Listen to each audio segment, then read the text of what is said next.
Top 5 tips to make the most of your credit card. Credit cards offer a high level of security and flexibility to customers, and this is why so many people use their credit cards for day-to-day purchases as well as for special purchases. However, in order to make the most of your credit card, you need to make sure that you use it and repay it sensibly and responsibly. Here are 5 credit card tips that will help you. 1. Pay the balance in full each month, as this avoids paying interest and late fees. 2. Can't repay the balance in full? At least try and pay more than the minimum required payment. Only paying the minimum can cost you a fortune in interest over time. 3. Compare credit cards to find the best one for you.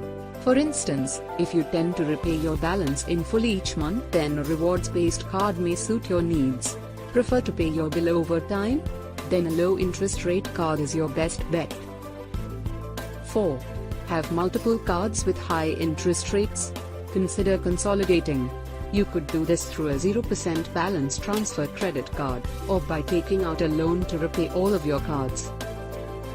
5. Resist the temptation to use your credit card for unnecessary purchases. Remember, you will have to repay whatever you spend. Don't forget to like, subscribe and share.